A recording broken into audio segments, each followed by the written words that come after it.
This episode of Pop Cult Parent is brought to you by Young King Hair Care. Young King Hair Care is a multicultural grooming company for young men. Leveraging plant-based ingredients, Young King creates clean products to promote textured health and growth. Inspired by their son Cade, husband and wife team Cor and Stefan launched this company in December 2019 with the mission to redefine male grooming for the next generation of Black and brown men, giving them the confidence they need to be their best selves 24/7, 365. My two sons have been using Young King Hair Care products since they launched, and I highly recommend everything, especially their leave-in conditioner. Featured on Good Morning America, Shark Tank, Essence, CNBC, and more, Young King can currently be found in the shelves of over 15,000 Target, Walmart, and CVS stores, as well as Amazon. And just for members of Pop Cult, use the discount code PopCultParent to receive 15% off your order at YoungKingHairCare.com. That's PopCultParent, one word, to get 15% off your order.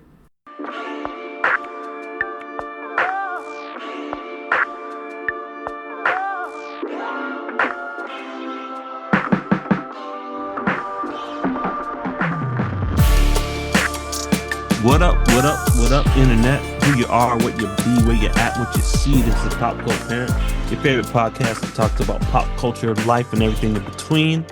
And I'm one of your hosts, Mark M.F. Jones, and tonight we are talking about an album that turns 20 this year, College Dropout by Kanye West. But before I get into it, let me just say that I'm honored to be back for a Pop Cult Parent episode and be joined by... This is Niels RY, aka I prefer the term African American Express. Woo! And this is Shannon, aka they thought pink polos would hurt The Rock. Nice. But yeah, with College Dropout, Kanye West's debut album, turns 20. I mean, golly, turns 20 this year. That's insane, dude. And we were like, we got to talk about it. I mean, Kanye, however you feel about him, he's a polarizing figure now. Even his music might be polarizing to people, but like he really changed the game. He really came into this thing and left a major footprint. And the music industry is still like, you know, feeling the shockwave of his presence to this day. We thought we just had to talk about it. But Nels, as always, I know you got the history for us. Yeah, and context pop cult, like Mark just hinted to it. We know Kanye is a polarizing figure, but we're talking about College Dropout Kanye, The old which Kanye. was universally beloved.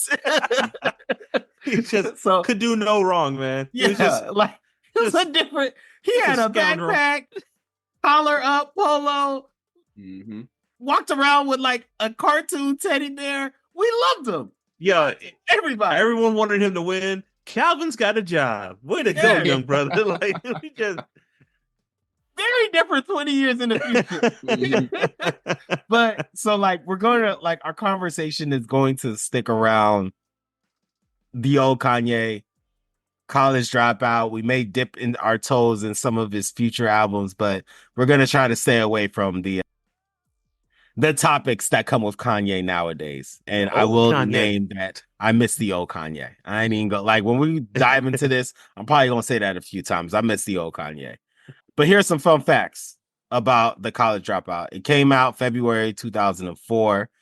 Features include Jay-Z, Mos Def, Jamie Foxx, Talib Kweli, what's her name? Selena Johnson, Ludacris, Common, Twista. That's the top of the dome. I'm probably forgetting some folks. So there's a lot of features there. Huh? Bernie Mac. Thank you. Bernie Mac. Tony Williams. There's a bunch of folks. So it sold 441,000 copies in its first week. And by 2020, it went 4 times platinum. So yeah. All the songs, in my opinion, are singles, but Slow Jams is his first number one song as a featured artist. The brother has made many songs that became number one, but that was like the first one that he got as a featured artist. And it won Best Rap Album of the Year at the Grammys. And The College Dropout is considered one of the greatest albums of all time on literally every list you see. Anytime you see a list ranking the greatest albums of all time, College Dropout is on there. So, to say the least, this album is a big deal. But those are some of the fun facts when it comes to the College Dropout. Fellas, what are y'all's thoughts or reactions to that?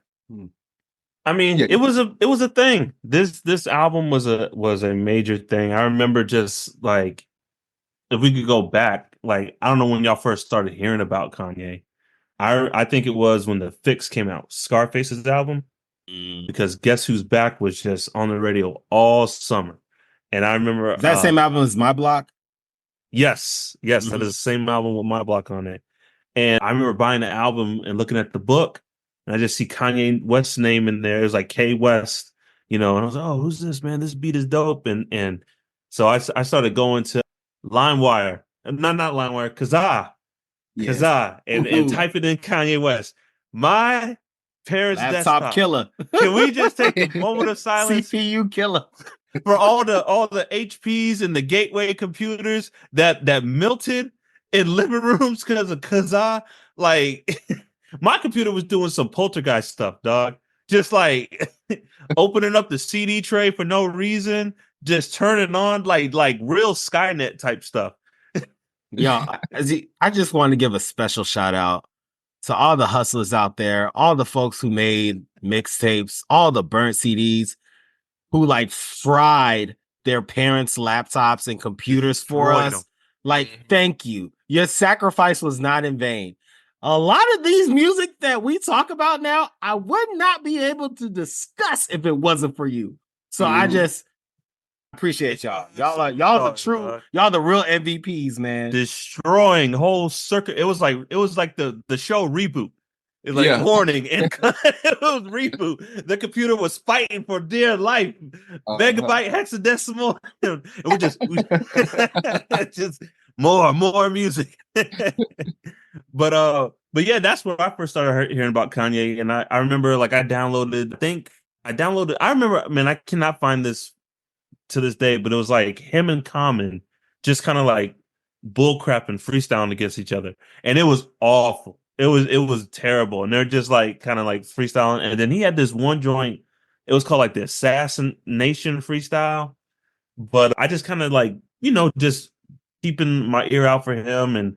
And I just remember the build up, to this album. And then he had his famous car wreck and produced Through the Wire. And I think Through the Wire came out the year before this album. A year before, yep. Yeah, yep. And so like I was like, oh, Kanye, his jaw's wired to the wire, and like just all that buildup, and like this was a thing. Everyone was waiting for it. Everyone was hyped for it, and we'll get into it. But it was just because his presence, his whole thing was this was coming right after like Get Rich or Die Trying. Yep. Blueprint. Like, what up, gangsta? Like, and so that was everywhere. Like, if you wasn't wearing the Hardwood Classics or a beater, no one wanted to hear from you. And here came Kanye with his backpack, his pink polo, and like people just didn't know what to make of it at the time. I know it seems like crazy now, but at the time people were like, yo, who is this guy? Who's this clown? Mm-hmm. No, I feel you.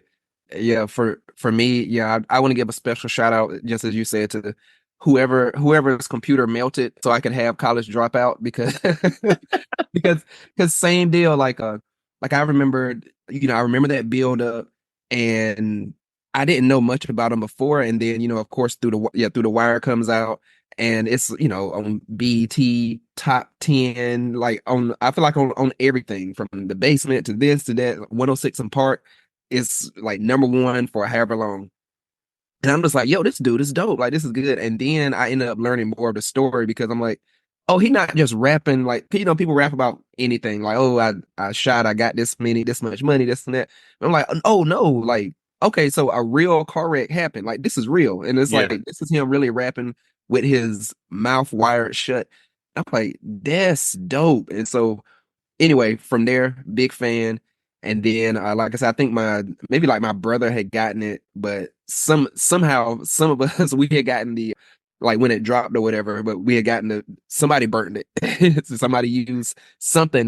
But I remember I had it because what was so funny was I was like, okay, the way it was spelled, like somebody burnt the disc and, we had it.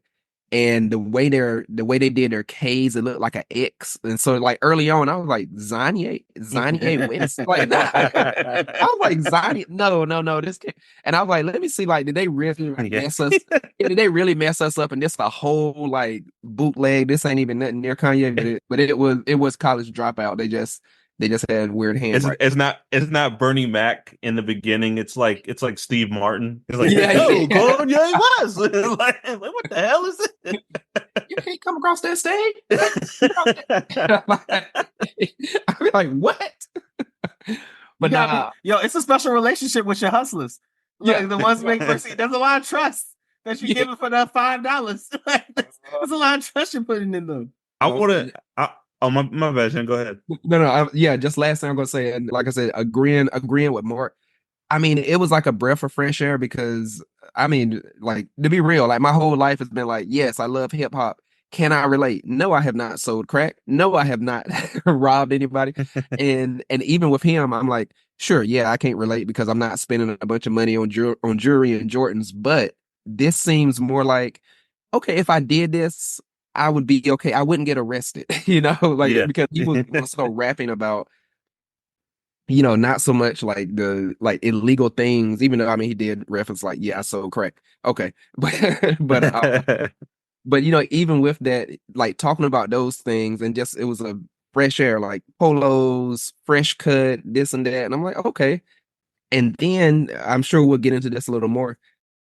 His beginning, it was like, I'm calling out some of the ugliness of capitalism. Like, look, people want to spend all this money to look like this. They can't afford this. The best thing they can do is they're gonna name their daughter this, like those types of things. And I realize what this does to us.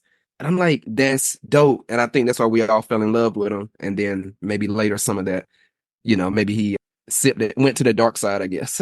But go ahead. Sorry, Mark. No comment to that. No, the only thing I was going to say is definitely one of the first albums I remember really relating to. Like there's music that I really liked, but I was like, dang, like this is. I felt like if I had a record deal, this is like what the kind of things I would say when College Dropout came out. You know what I'm saying? So like that was a real, and I think a lot of people felt the same way, and it changed. I don't know if it changed because there's probably people doing this before Kanye, but it really made mainstream that like hip hop is not just an anthem for the streets. It is a genre, right? It's a medium almost, and anyone who has a story to tell, who can like respect this art form, can use it to tell their story. Mark, I think it absolutely changed it, and I'll go into it. But to answer the question, I like heard of Kanye mostly through Blueprint. Like when all the stuff was like Blueprint was coming out, and I was like, Heart of the City came out, and I was like, I need to know everything about this song. Yes. And that's when I saw Kanye West's name. And then like I saw like his MTV like interview. And I was just like, yo, he's kind of goofy like me. Like he's a rapper. And then like Through the Wire came out, and I played Through the Wire to death. Like that was like immediately my favorite song. And so like when College Dropout came out, loved it. And it began like my love and intense fandom of Kanye for almost like over 10 years, like it well into the run. I mean, I could tell you the specific date when things ended abruptly, but we're talking about like 10 years of being a huge fan. But I think, and we'll probably get to some like when you talk about Kanye, you're gonna talk about 50. Like it's kind of like in tandem because their careers kind of like came up around the same time. And so we'll talk more about that in a bit. But like, Mark, you brought something up, and this is why I think hip hop like changed because of Kanye. You mentioned Get Rich or Die Trying. At some point, we're gonna do a Get Rich or Die Trying episode on Pop Called Parent. Yeah. because Get Rich or Die Trying was like the biggest album. Like when it came out, everybody had Get Rich or Die Trying. Yeah. It played nonstop in every car that you were in. It was huge. And so it was like, like it's a copycat league. Like if Get Rich or Die Trying is the number one thing and 50 Cent is the standard, he done ended Ja Rule's career. Like he is the standard. Everyone's going to be looking for the next 50 Cent. And here comes Kanye. You know what I'm saying? This dude is nothing like 50. And he wins best rap album straight from the jump and then does it again. And then does it again. You know what I'm saying? Like over 50. I think that was the reason folks were like, hip hop is more than just gangster rap. Like it is beyond just gangster rap now. And I think it's because of Kanye, in my opinion. So just want to throw that out there. It when you do like the connect the dots, it might very well be. And like I just saying that I'm sure there was people before Kanye doing that or tapping into that, but like he made it a thing. You know what I'm saying? Like after this album came out, dudes was right. Because I'm not gonna lie, I remember like when before this album came out, like polos was kind of like the white boy thing. You know what I'm saying? Like, you rocking polo, but after this, brothers had their collars and looking fresh, and like dudes were wearing pink. Well, I think Cam started that, but like Cameron started that. We'll get props to Cameron for that. Yeah. Because I was gonna say to your point, like I feel like maybe the closest thing we had to Kanye just in terms of like dress, and I want to say sort of like Cameron and Dipset, but even then they weren't like polos, and so it was just like, okay, like we'll rock some pink with this and that, and it was just Cameron. Everybody else was wearing very big jerseys. Yeah, true. Yeah. How you do? Cameron's like, give me that, but in pink. Killer Cam. And give me that Bullets retro jersey, the red white. But no, that was like maybe the closest, and then Kanye was like, okay, that's like reasonable too. Like I can do that because obviously I'm not gonna be like, let me get a pink fur mink or whatever. Yeah. Go. The one other thing I wanted to say about Kanye was like this was like the first album that combined all my favorite rappers on like an album. Like I was a huge Ludacris fan. I was a huge Jay-Z fan, but I was also a Black Star fan and a Common fan. And Kanye brought them all together on his album and it made sense. And I was just like I don't know if that ever had happened. Well, I'm sure it probably did. But at least to like in my like childhood growing up and listening to music, this was like the first time I had seen like conscious rap and like Southern rap and like your straight up New York rap all come amalgamated into like some of the best production that was out there. So it was a special moment in time, man. Cause I was just like, I think I found my guy. Like I found my guy. So it was, you know what it was, Nils? It was like the manifestation of that meet cute moment in the movies where the guy and the girl both grabbing for like the same thing, book on the bookshelf. It was like both like the backpack rap fan, the conscious rapper rap fan, the Southern rap, they all reaching for a College Dropout at the same time. And it's like that didn't really happen before then. Nope. And we even left out one because I'm like, I didn't really realize who this person was until later. So as we've commented before, me and Mark are huge spoken word fans, right? And so Mark not a big fan, but no, really, but really, but I'm really a big spoken word fan. And so on the Never Let Me Down, the guy doing, if I was on the highest cliff, the highest cliff, I would never let you down. But that's J.I.V. and he's just like a legend in the spoken word game. And so I had always liked that part until then recently I saw something and they were like, oh, like I listened to J.I.V.'s like spoken word album, which is good. But even with that, he brought together a spoken word as well. And I remember during this time, this is back when it was like HBO Def Poetry Jam. Yeah. And I remember Kanye was on there. Yeah. With his backpack. And then didn't he pretty much just rap the lyrics to All Fall Down? Yes. That's Yeah. what, and he was really up there like, oh, Kanye about to spit spoken word. And we're like, oh, that's fire. I've heard that. Oh, That okay. sounds familiar. Yeah. But but even that, he brought together the spoken word artists and Did everything. he bring like a whole set of luggage, like Louis Vuitton luggage or something? I don't know. He did something. I was like, yo, this dude's extra, but I love it. So y'all want to go over the songs?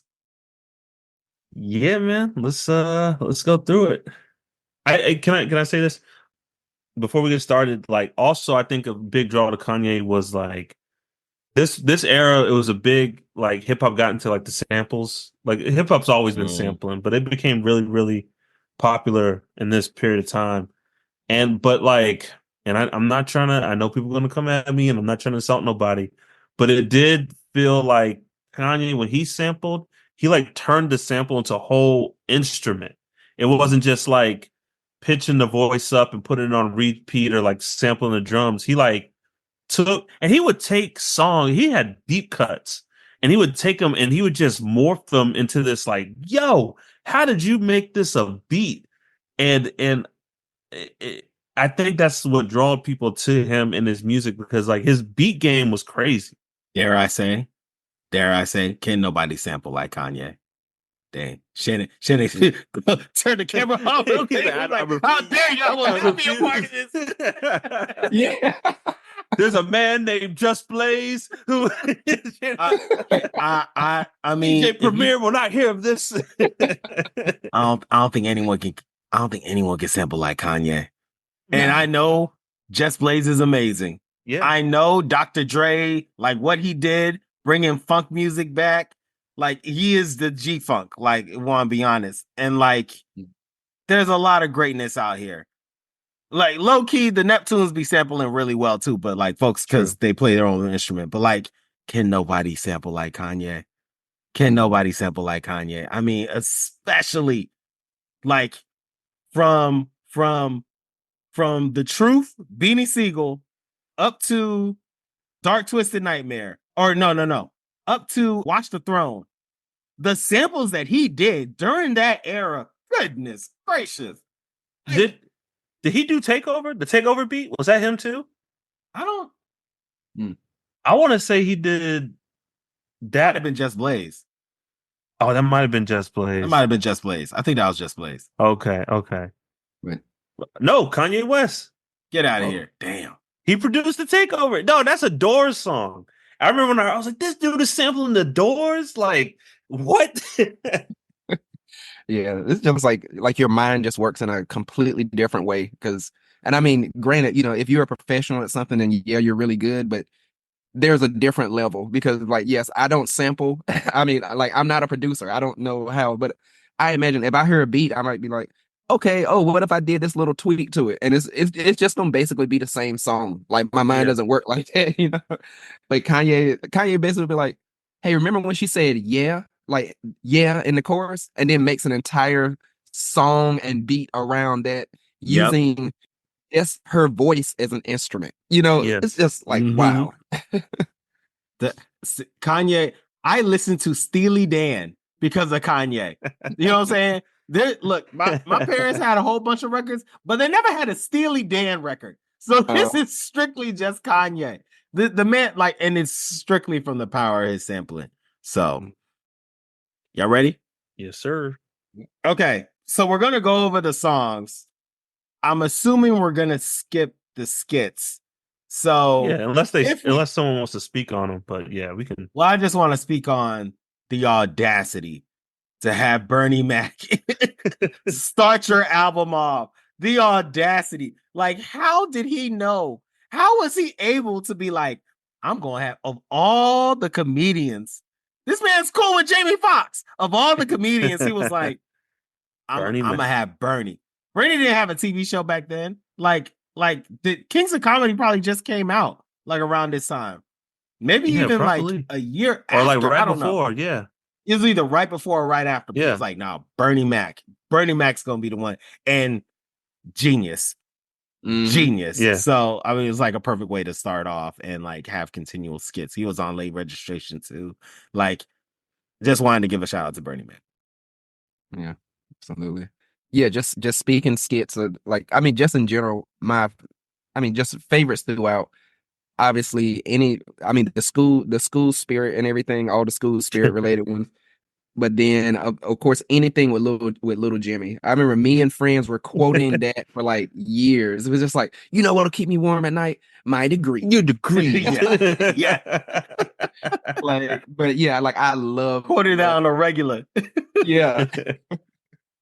All right. So to start it off, We Don't Care. Although I call it drug dealing just to get by. That is, Yes. that is a song. Yeah, man. That's it for me. It's drug dealing just to get by. That's a confident way to just, because it wasn't like, it wasn't very like loud. It was just like, let me just sit back. You are in for a story, like a journey. And it was just, the beat was smooth, the sample, the kids on the chorus, and like this is drug dealing just to get by. I don't even know when people say we don't care. I'm like, what you don't care about Kanye's song? Like, no, they know the song. I'm like, what are you talking about? Like, because I don't know what the name of the song is. Yeah, and no, I loved it too because he does this throughout the album too, but it's just this level of realism to it. Like again, I could say that hasn't had to be part of my life, but I know people who I've grown up with or this and that. It's just like he's saying, look, you got to get your money any way you can. It's like, because I can't remember the line he said, but it's like, tuition doesn't pay for ambition or, whatever. Mm-hmm. But it was like, yeah, like, hey, if you're going to do that, hey, do what you got to do. Stack your money, don't hurt nobody, but stack your money. That's Some just bars what it is. on the show. What do you say? He said, for niggas, money's homo, it's hard to get straight. Yeah. Mm-hmm. I was like, come on. What are you talking? Who is this guy? Flo is ridiculous, yo. Yeah. But no, it was. I was just like the realism of it. Yeah, just like it's like, hey, I'm not going to insult you. Do what you got to do to make money, and hopefully it turns out for the best. I'm not going to say, hey, don't do that. Like that. That's like the feel I get from it, and I'm like, you know what? That's some people's story. Got to respect it. Yeah, it's that universal. Maybe we all struggle differently, but we all can relate to the struggle. Mm-hmm. Everyone's got their hustle, and it always don't have to be in the streets, Yeah. Yep. So with that, the next song is All Falls Down. This was a single, even though I think all the songs are singles. This had Selena Johnson. I think there was like some stories around how he was about to get Lauryn Hill on it, and then the last minute Lauryn Hill was like, nah, or like he couldn't find Lauryn Hill. Yeah. Can we talk about this? Sorry, go ahead.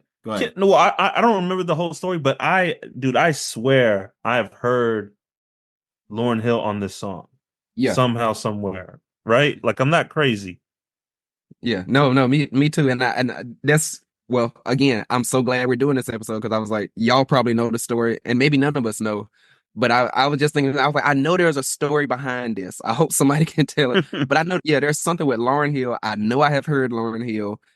I don't know if this was just a weird, me confusing reality with fantasy or something, but was Brandy at one point doing something with Late this? Registration. Oh, Late Registration was okay.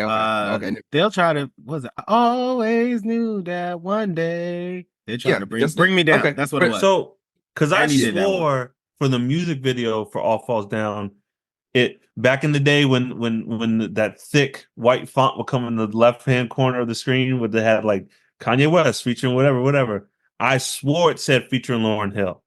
Whenever this music video came on. Man, Mandela effect, dog. I would have bet money on that it said Lauryn Hill. Another Shazam moment.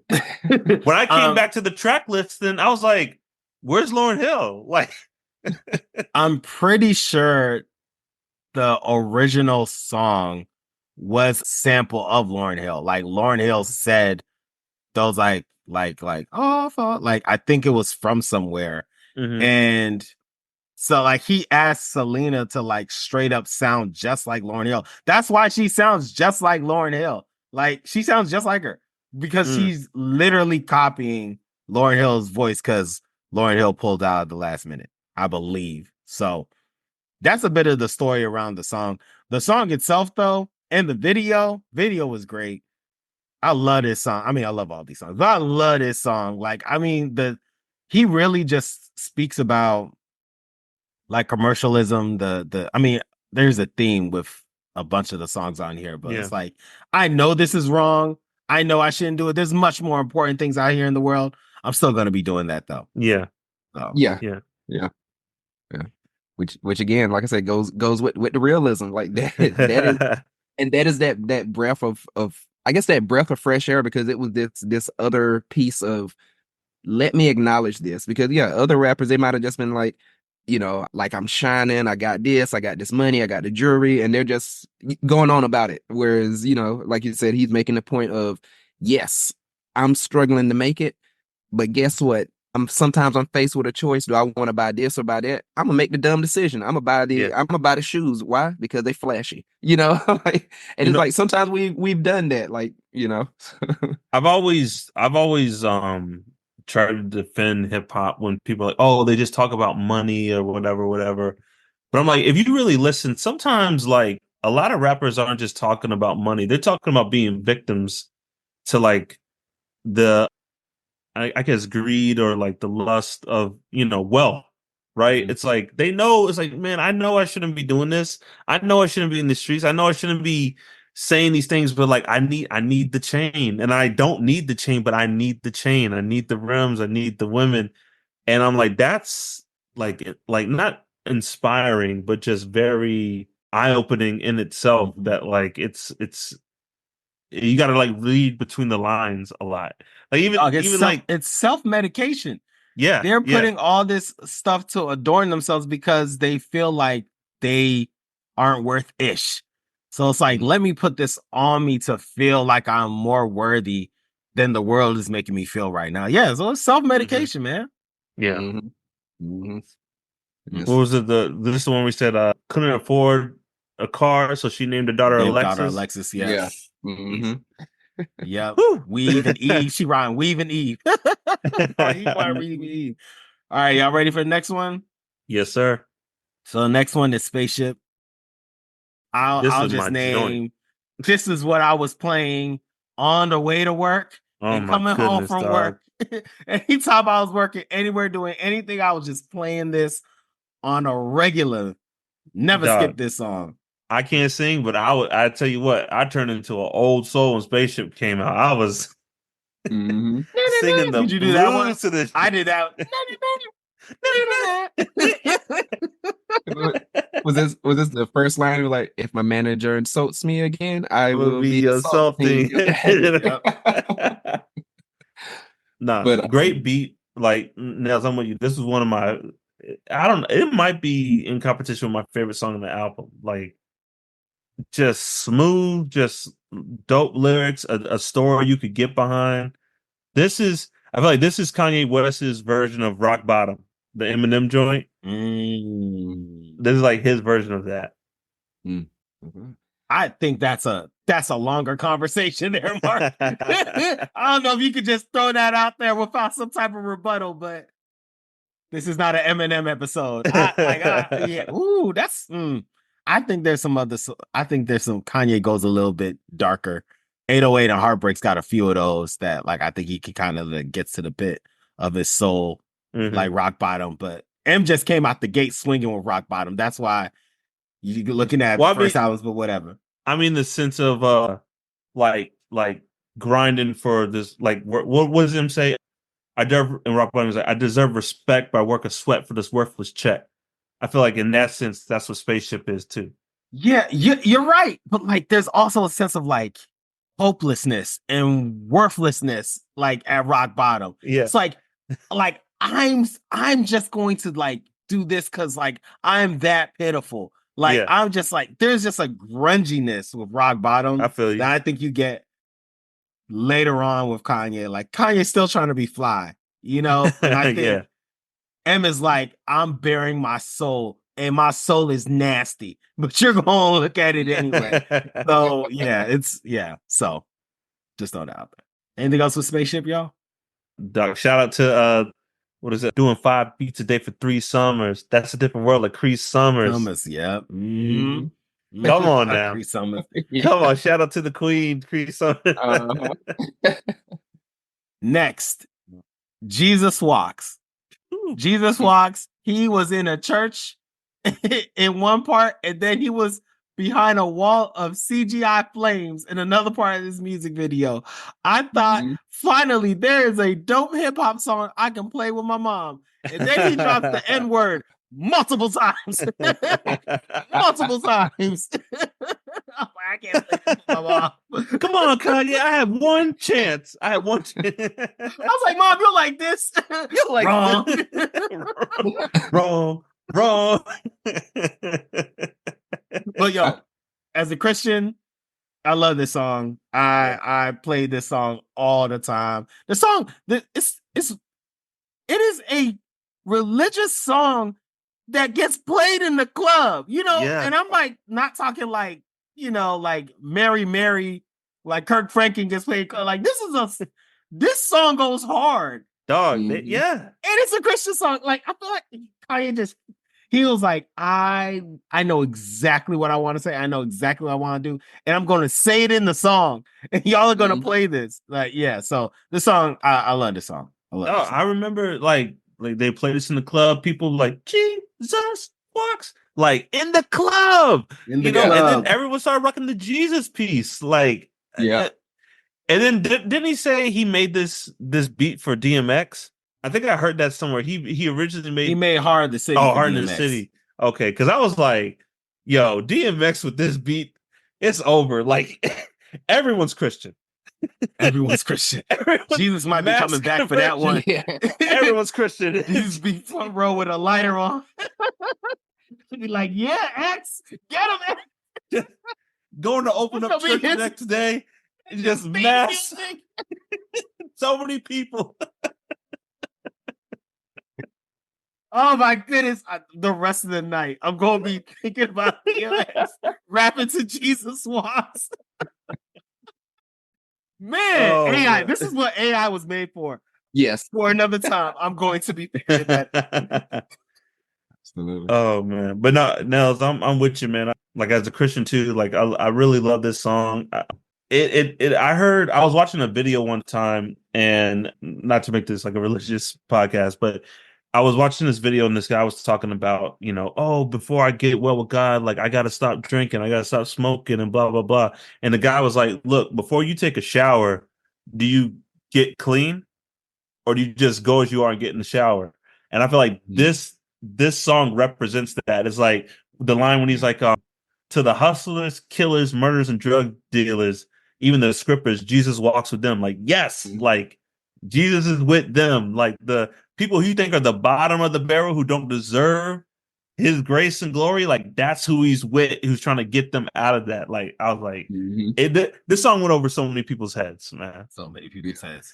Well, completely agree. And I'm like, I love it for that sense. Definitely what both of y'all are saying. Like, yeah, it was basically, I guess it was basically like how we mentioned before, how you do an essay. He was like, I'm going to tell you what I'm about to tell you about. I told you about it. And then in the end, I'm like, now let me tell you about what I just told you about. Like, and I mean, because he mentions it in there, he's all like, basically, so you saying if I talk about Jesus, my record won't get played? Well, and then he's basically like, that'll take away from my money. That'll take away from my end, but hopefully it'll take away from my sins. Like, it was so worth it. And then going on the point, like you said, yes, that is what Jesus was. It's like anything in the Bible. It's like, yes, Jesus hung with the people during that time, the prostitutes, the murderers, the liars, the this and that. And yeah, it wasn't to do the stuff they did, but it was like, because I'm here with you. But yet, there was this, all of this push before that. It was like, yeah, I got to get, those type of people, you got to get yourself together before you come to my church. And it's like, no, you should be able to just walk into a church, but that's I got to give Kanye like mad props to like, I love in Last Call that he knew, he's like, I played them Jesus Walks and they didn't sign me. Like, I knew this play was going to be fire. Yes, in Last Call, he definitely says that. He's like, y'all, Y'all heard Jesus Walks? I played that for them and they didn't sign me. Like, come on, dog. Like he knew. Like that was just what you could. I wish I was there for that whole because he's like this. This is it. This is really it. This joint is about to be some fire. But and then the video too. Was that the video? I don't know if I'm mixing this up. Was that the video with it was like a Ku Klux Klan dude turned into maybe that's a Lupe Fiasco video. I can't remember the video.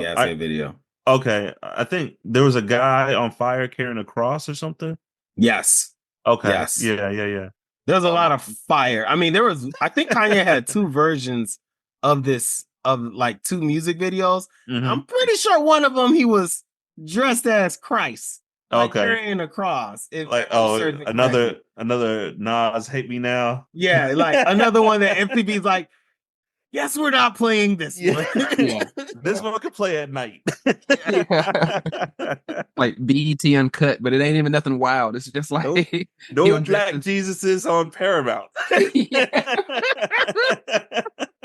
Yeah, the heads are like, oh, I don't like. There's something about this I don't like. After dark. You got another one, Kanye? You got something else? I kind of like the message, but I need a different visual. Get a black choir. Get a black choir and organs. That's what you need. That's what the people like. Oh, a little bit of dancing, a little bit of singing. They'll love it. Anything else about Jesus? Nah. All right.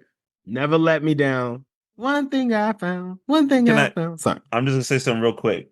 For this song and Get 'Em High, I'm gonna let y'all do the talking because I would always skip these joints. Wow. I just wasn't really feeling them. There's one that I skipped that we'll get to later. But So I always played Never Let Me Down. I mean, it's not Jay-Z's greatest. It's not, sometimes when Jay-Z's featured, it's hit or miss. But don't take away the fact that I was a huge Jay-Z fan at this point. This was after the Blueprint. I was a huge Jay-Z fan. And like him going on a Kanye and then like the coming in, coming out, and like Shannon also a huge spoken word head. Like I love spoken word, so like spoken word in there. Love this song. No, same. We'll get to that one, but I will say I think Get 'Em High. That's one that I think I am sort of like hit or miss with that one. Like that's not on my like favorite list. But I will say, never let me down. Love that one. I had already mentioned I love the spoken word part. That just always stood out to me. But I mean Jay-Z was doing his thing. But I don't think it's a bad song. I just think when you're looking at like songs. No, I don't think it's bad, but just like where we started, like was it We Don't Care, Spaceship, Jesus Walks, and I just feel like this was like we were grooving. You ever been at a party and like the DJ is killing it, and then they play a song and it just kills the whole groove, and that's what I felt like this did for the album. It was like, oh, like I was like next one, and then when I heard this, I was like, it's all right. This is the beauty of this album that like one person can be like, I'm going to skip it. And for another person can be like, yo, I have to play this song when I listen to this album. Which goes to my point. We're saying there is not a bad song on this album. Just throwing that out there. Or at least grading on a Marvel curve. Get 'Em High. Didn't help. Say what? The spoken word didn't help either. See, this is it's terrible. I'm sorry, man. Anybody who does spoken word, he's coming from. J.I.V. Words talking. Oh God. It's like J.I.V. Storm. Anybody? Yes. Get it out of here. Oh man! Quietly use your powers. On a side note, how did you react during my wedding when there was spoken word in the middle of it? Were you just like, "Here we go"? No, dude, I'll say it before I say it. I have complete respect for the art form, for the people who do it. It is just not my jam, dog. It is just like I've heard spoken word and like, damn, that's dope. but then I'm like, all right, I'm out of here. Like I've never gone to a spoken word event and stayed for the whole thing. I just like it's just not it's just not my thing, man. And Shannon, like shout out to Donovan Livingston. Shout out Donovan. In like the program at the wedding, Donovan goes up and does spoken word at the Ismael's wedding. And Mark was up there and saw it. And Shannon, Donovan did kill it. He probably, I argue, one of his best poems. And this man has been featured on like CNN and has gotten like forwards from his book written by Hillary Clinton. And I'm like, y'all need to hear what he did on my wedding. He killed it back there. So like, yeah, needless to say, that was like a thing, and Mark was there front center. Yeah. Are you sure? Check the video, because that might be maybe I might need to. Oh, I gotta. I might need to see him looking around. This little, I had a like cardboard cutout. It was spoken word of a cardboard cutout of me, just like, like man, you didn't move that whole time. All right. So next is Get 'Em High. I guess I'll talk about this since y'all both skip it. But at the time, big Talib Kweli, big Common fan. Yeah. Common had like The Light come out maybe like 1 or 2 years right around then. And then Talib Kweli, this was like before Talib Kweli, like, you know, like, what's that song? Y'all remember that song he got really big off of? Man. It's not coming to me. It wasn't on the, man, I keep thinking about the album he had with Mos Def. Black Star? Black Star. No, it was, so he was known for Black Star, but he had like one or two solo albums before this song. And then he had like an album after this with Kanye produced, and it was like his big hit. I'll Try with Mary J. Blige. That wasn't the song, but it was on that album. When it had I'll Try with Mary J. Blige. Whatever. For another day. This is not a Talib Kweli episode. But I was a big fan of Talib Kweli and Just Common. to Get By? Thank you. Just to Get By. Just to Get By. Thank you. And Kanye produced it. And that was his break. So, and then of course Kanye produced B and Common's other album. And those, God, man, that joint. B is a work of art. Work of art. Like work of art. There's no other way to describe B.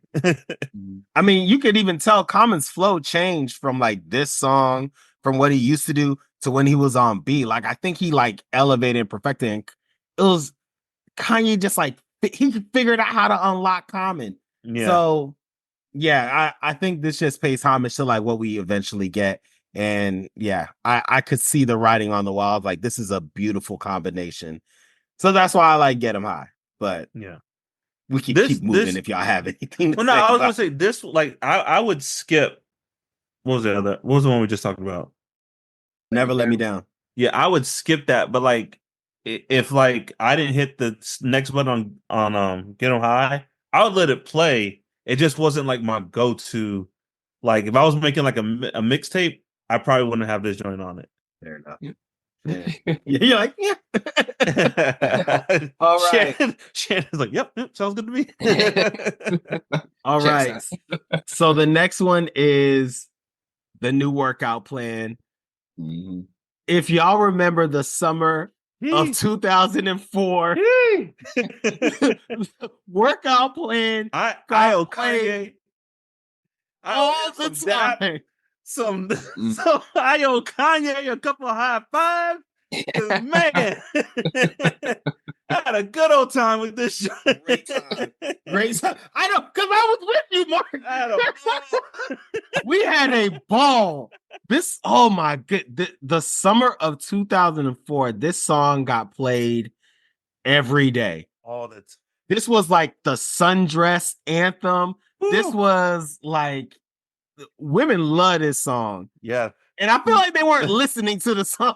But regardless, they love this song. And this song was great. Like, I thoroughly enjoyed the song, but I more so really enjoyed the summer of 2004. Yeah. And just like the vibe that happened when this song came out. This song was that conversation stopper where girls were like, oh, and then, oh, girl. And they would just like run to the dance floor because new workout. When the violin started, they knew what time it was.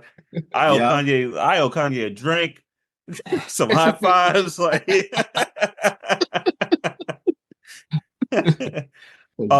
check your weed. Like, oh, yeah. Nah, and then, you know what's funny about this song? It kind of doesn't play like a rap song. I don't even know what to really categorize it at. Like it's like its own little thing. It's a Little John song. except without Lil Jon's production. Yeah. It's just a Kanye, like, it's Kanye's version of a Little John song. That's a call that's so and right. respond. That's and directions. That is so right. And then the video, I think that was genius to make it look like an infomercial for a workout tape. We had like Tybo going on and all that stuff, Billy Blank. So like just great, man. Great. Yes. Now, the song that won Rap Song of the Year, Slow Jams, that featured Twista and Jamie Foxx. I'll let y'all start. I'm curious because this song was the song on the album. I'm curious how y'all reacted from the music video to hearing the song for the first time to hearing how it blew up. How did y'all react to Slow Jams? I feel like it was, for me, it was one, I think I liked it. Like, I liked it immediately. And then I think all the hype around it, I'm like, everybody's playing it. Cool. I like it even more. Video was nice. Obviously, he has some of the things that we were always quoting. She got a light-skinned friend look like Michael Jackson, got a dark-skinned friend look like Michael Jackson. Shit, we gotta talk about this. We gotta talk about that line. Yeah. I want to let's talk about this line. Yeah. Right? Got a light-skinned friend that look like Michael Jackson, got a dark-skinned friend that look like Michael Jackson, and everyone was like, fantastic. Great line. Yeah. Ew. Like we should have been like, ew. But everyone's like, that hot. That is dope. Yeah, it's a great line, but like, her friends don't look good. yeah. Like, no, we all thought that, like, dang, great line, but like that was the line. Everyone sung that line, and it's so funny because it's like that shouldn't work, but it does so perfectly. Because it's like, okay, light skin like Michael Jackson, long hair, light skin. It was like, what are you saying? No, I can't get over that line. It's so funny to me. Yeah, but that's like the only thing that would work. Because even if he said something like light skinned friend that dance like Michael Jackson, dark skinned friend that dance like even then it'd be like cool. It just feels like it's too wordy or something. But look just like perfect. Even though you're like, nah, I wouldn't holler at her. Like, nice, but no, but all of that. And I think it was one of those things where you're like, yes, I liked it. And then I feel like you learn a little more just like why it was, I guess, like the sampling and everything that went into it. You're like, oh, okay. Like, this wasn't just really good. This was work of art, maybe. I don't know. But this was something, like when you learn about the sampling and all the stuff pulled in. And for those of y'all who don't know, he sampled Luther Vandross's Still in Love just because Shannon's. I'm assuming we did the international podcast. I'm assuming some folks in the pop cult may not know the infamous sample and like why he like mentions Luther Vandross. So it's Still in Love. When you hear Still in Love, and then you hear what he did to turn it into Slow Jams, you're like, this man is a genius. How did he take listening to Luther at the end of that song and turn it into Slow Jams? So yeah, sorry to interrupt you, Shannon. No, you good. I think that was pretty much it. But yeah, the beauty of this song was everyone being in the club. It was another one that everyone got to the floor to. But not only were you like doing your thing, talking to, hey girl, everyone was singing along to it at the same time. Like just a club full of people. The light skinned friend look like Michael Jackson. Like, and like, I don't know too many songs that have that effect. They're out there. There's songs that like we thought about it, but like that was one everyone knew when this song came on. everyone sang it from start to finish, except Twister. Like, because that was just like, we'll give it up on that. Yeah, absolutely. So for me, when we talk about this song, I actually have to start with another song on another album. And that song is Twisted Heat with Twista and Dragon on the Rough Riders album. Because when I heard that song, I was like, who is Twista? And when can I hear more from him? And I heard nothing for years until Slow Jams. And then we finally saw what Twista looked like. I know some folks remember Twista when he was on Do or Die and Chicago and all that. I ain't know any of that. I was like 5 when that came out. So this was like my chance to like finally see Twista, and he kills it. Mm-hmm. Kills it on Slow Jams. Yes to all the stuff that y'all said, but that's Twista's song. Yeah. Right? That is he kills it. I really don't know what he said, but when I do know what he said was lovely. Like, he destroyed that song. So Twister proves that you don't need to speak the language to appreciate the music, because it's true. We speak the same language. I don't know what he was saying. I was like, dang, that's dope. I think the only words I can remember is like looking at my hands and wrists. And then after that, it goes off into another gear that I can just appreciate.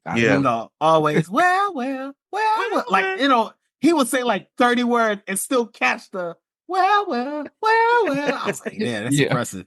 When I speaking on how I heard this song and everything like that, I was in the same boat as you. Like, I had some friends who, like, this, it was back in it was in 2003. People trying to put me on Twister. They're like, yo, this dude Twister, he's dope. I was like, hey man, I can't help you. I don't know who you talking about. The movie Twister? Like, we talk about that all day. I need to be a future episode. It has to be. But I was like, I can talk about Twister all day long. But they were like, yeah, and he's got the joint with Kanye West. I was like, oh, Kanye's got a joint. Like, yeah, it's a slow joint. It's really nice. And because I think Slow Jams was a single before the album came out. And I was like, yo, and we knew Jamie Foxx could sing because of like the show. But I was just like, he's got a comedian singing his hook. You know what I mean? And it just works. And dog, I bought Jamie Foxx's album because this song. Yeah. I was like, oh, Jamie Foxx got an album? I'm blind buy it. I didn't know what was on it. I was like, I'm going to buy this joint. It's going to be nice. Good purchase. Were you expecting comedy at all? I low-key was like, he's going to have one stand-up routine on here. I wasn't. After Slow Jams, I wasn't. But this also was a reason why I bought the album. Was because of this song. Yeah. On a rant. And I'm like, no, I'm not ranting. I know we're talking Kanye, but this has just been a thought in my head. And I was talking to my wife about it the other day. Me and Julie were saying, at least on my part, I was like, so Jamie Foxx, I think, is maybe the most talented person in the world. Yeah. But I don't know if he would win like an award for one of the things, because he's so good at stuff. I'm like, there are so many, like he's won an award for both. Well, yeah. But if you were to say, but listen, he literally got the top awards for 2 of them. He's got. But this is what I'm saying. In terms of as my foundation slowly slides apart. But I was gonna say, but like in general, I don't know, maybe it's like all-time greats or something. It's like would he like your top 5 list of actors and singers? I agree, Shannon. Yeah. I agree. It was just funny how you said it. Yeah. He's 2 for 3, Shannon. Yeah. And there's no award for comedy. So. But my thing is like he is great in all of it. Like would I listen to his music? Yes, I bought 2 of the albums. Would I watch stand up? Yes. What is it called? They Might Arrest Me, or I mean, he's got a few. I think that is one of them. I can't remember, but it's got the last one he did. Song. Yeah, that one, and then he did another one when he was making fun of LL Cool J. That was hilarious. Yes. But yes, stand-ups. We'll watch those, and then obviously like movies. Yes, we'll watch those, and it's like, but would anybody say, oh, he's like, top 5 best actor ever, best singer ever, best comedian ever? And you're like, man, he is hilarious, and he is not bad at any of those. He is so much better than many other people in those. But then it's like, would he be the best? And it's like, I don't know. Do you even need that? Because he's so great that everybody's like, you can do all three of those and sell well in any of them, but you might not be the best. Yeah, he's like what Cedric the Entertainer is supposed to be. No shades. But like that is what he's supposed to be. Cat Williams about to like let me talk about Cedric. And Mark, I was thinking there's only one. I mean, there's a few names out there of folks who are talented, but I think of Donald Glover. Like, like there's some people who are so talented it like makes you reevaluate your own like existence. You just like kind of look at your hands like these hands. I haven't these hands. I haven't seen him do something not well. And something that like I felt was personally made for me and like related to me and like was like I was the target audience. Yeah. Everything Donald Glover's ever done, I'm like, I'm the target audience for this. Exactly. I mean, dog, this is Willie Beeman. This is Willie Beeman. Yeah. Singing like the hottest song of the summer or like of the year. Like of the year.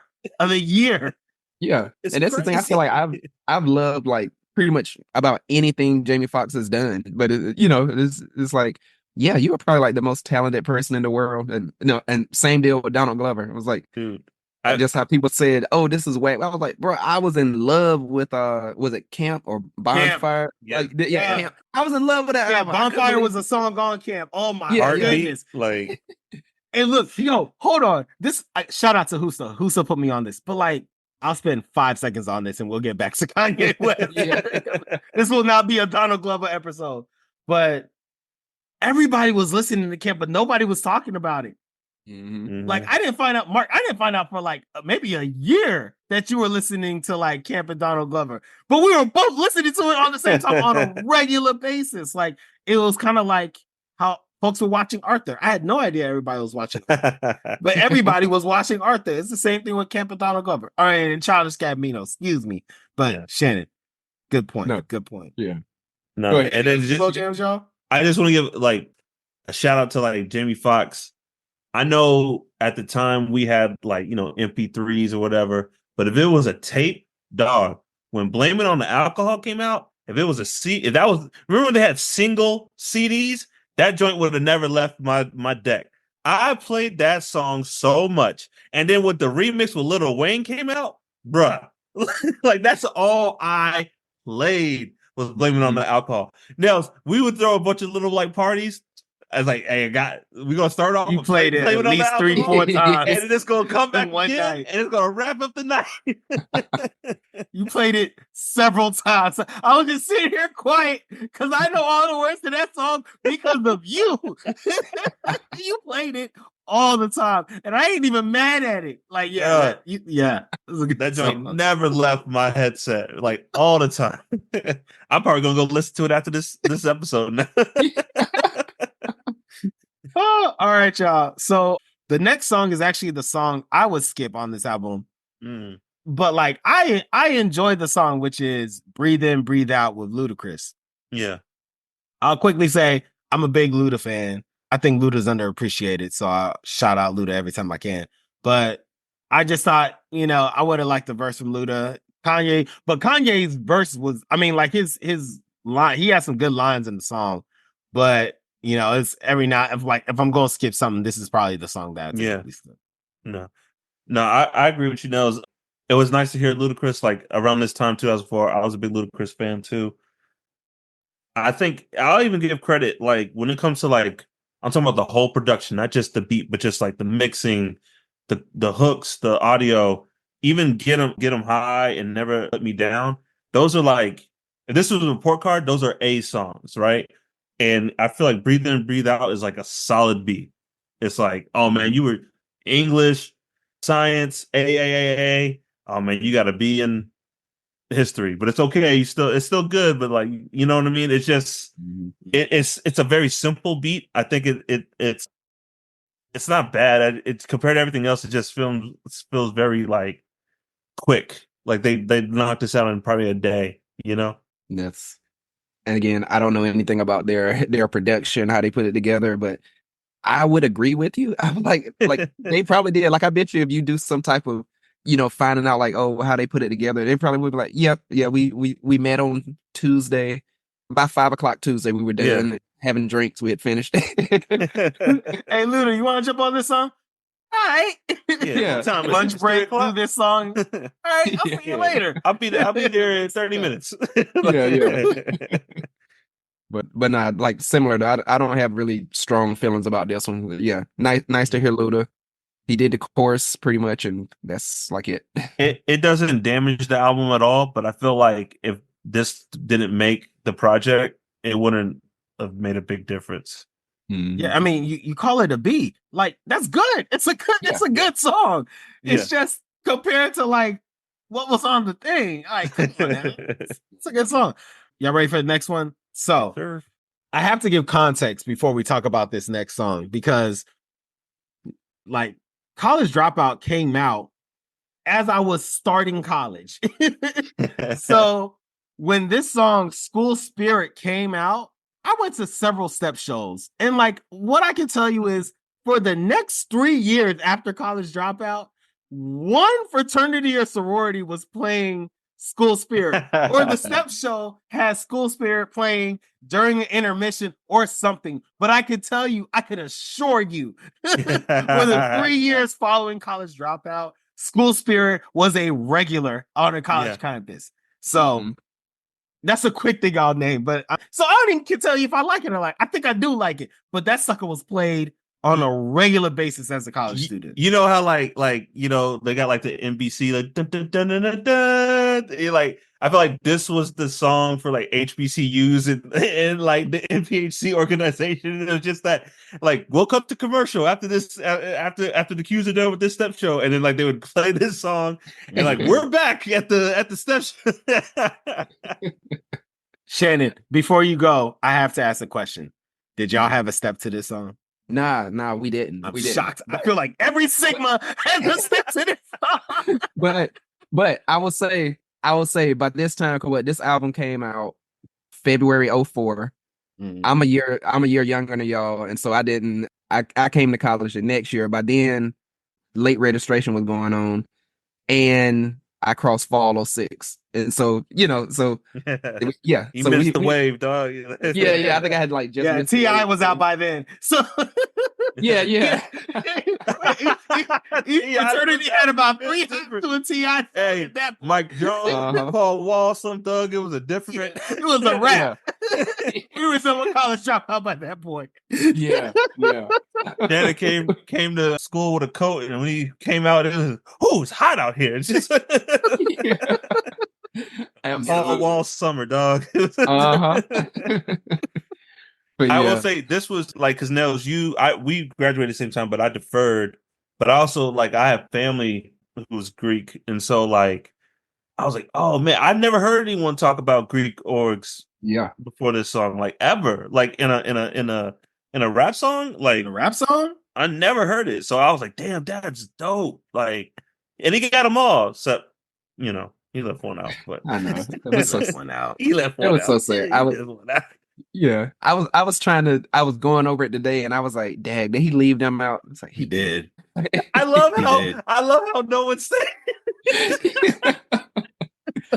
Just we won't say it. That'll be. I'll be hitting there. And that's like, I love that. It goes hard.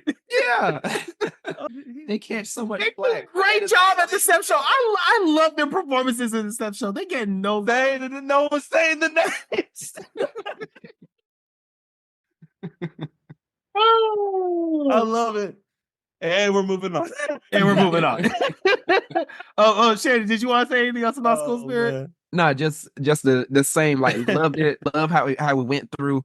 But I feel like what I do remember people talking about, like, so many people were like, "Yo, is Kanye a Kappa? Like, is he a Kappa? Is he a Kappa?" Like, and people, because people were really like, I mean, if he a Kappa, like, that's dope. And more people are interested in Kappa, and it's like, hey, he didn't even remember. It's Dropout. Like he didn't even finish college, so he didn't have time to pledge. I'm pretty sure he left his freshman year, y'all. Y'all weren't listening to the album. But I just remember so many people were like, because he mentioned in there like that's my Kappa style, and then just because of the way he dressed and like like so like the stereotype and presenting. But even then, like it's like nah, he wasn't. But some people were like, oh, is he a Kappa? That's what's up.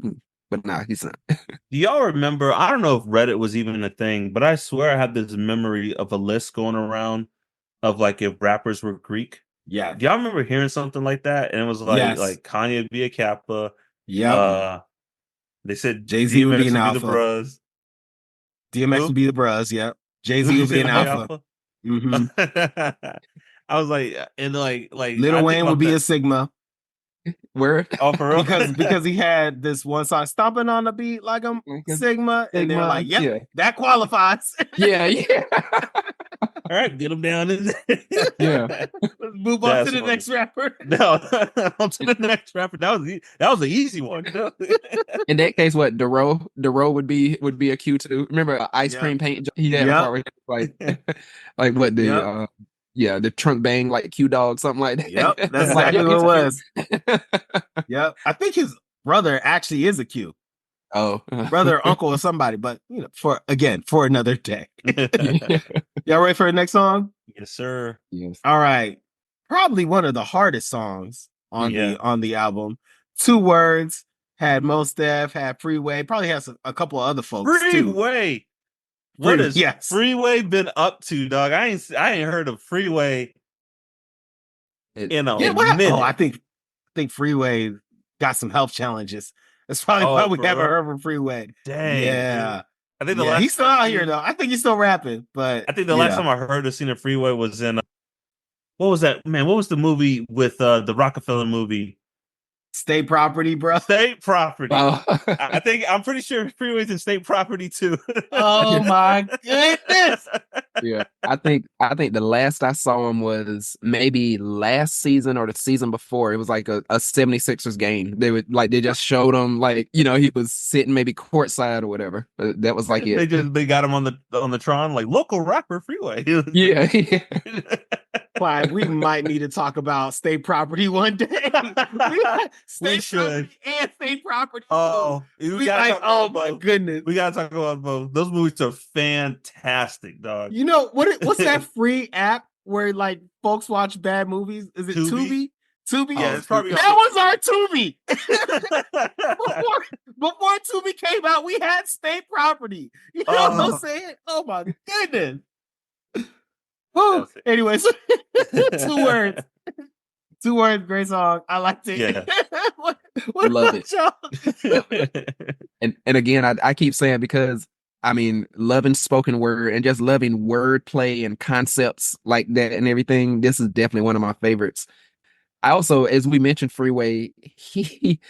I just mentioned like everybody else. I think they stuck to the assignment. 2 words. Okay, boom, boom, boom, boom. Freeway was like, I'm gonna go in and out. Like he do 2 words, and then he just do like a regular part of a verse, and then he even changed it. He said 4 words. They're like 4 words, like call for the law. Dismantle the structure. Let's fix my way. Yeah, but truly, man. And I was like, they all killed it, but like Freeway, he just always has me like sort of chuckle because I'm like, his verse kills it too, but I'm just like, he just was like, I'm gonna do 2 words. I'm gonna do 4 words. I'm gonna just do a regular verse. Hey, say something. free. Yeah. Now this beat goes hard, dog. Like, I you could tell when they're in the studio and Kanye played in this beat, they all got the stank face. They're probably like, "Ooh, come on, especially Mos Def." I swear you can like tell that he has that face when he's rapping. Yeah. I remember. Didn't they do this on the Chappelle show? They did. Video? But Freeway wasn't on there for the Chappelle one, was he? Probably not. I don't think he was. I think it was just Kanye and Mos Def. But this definitely was not one I skipped. Like, always played this joint, man. Yeah, and Freeway killed it too, man. Like, I hope he's doing good. The world needs more Freeway. Yeah. Yep. Literally. All right. And then you have Through the Wire. Mm-hmm. This is what made me a Kanye fan. Yes. I mean, this song still hits. Like, I still am impressed by it and by the story. But like, what Stronger, what All of the Lights, like what those songs do to me, Through the Wire does for me. Like he just has like a song on almost all of his albums that like this song will get me through the day. If I could just play this like over and over again, whatever I'm going through, I could like play that song and it'll get me through the day. So that's Through the Wire for me. Nah, same Nels. This was like, like I said, RIP to our computers. Like I spent so much time. I put Through the Wire on so many different mixtapes because I just loved it so much. It was like I always had to have it. It always had to be on a CD that I was listening to. I love that song so much. And then he had another Greek reference in that joint. She Delta, so she'd been throwing that dynasty sign, shout out to School Spirit. But the lyrics are dope. The beat, like I remember listening to this instrumental, and that's when you had to hunt down instrumentals. It wasn't like it is now. I remember just playing this instrument because I loved the beat that much. It was great, man. Like we said, Mark, like you played the instrumental in your car when you were taking me to school. Like you played it on a regular, yo. Nell's like, "Is Kanye gonna start?" Oh no, this instrumental CD. Yeah. I bought, Okay, bro. I bought Shannon. I bought a Kanye West instrumental CD off eBay because I was just like, I gotta have this. That's the only way I could find Through the Wire instrumental was through eBay. Someone made a blank CD, a burnt CD with Kanye West beats, and I was so happy. And that's like funny, like so I assume like say Neil's riding with you, like anybody unsuspecting, like at first because you're so like, okay, yeah, I guess they do take a couple seconds before they start rapping, and then like after like 1 minute goes by, you're like, wait, something. Why did not rapping? When are you gonna start? it started off with like okay, yeah, I like this song, and then I was like, okay, there's no Shaka Khan.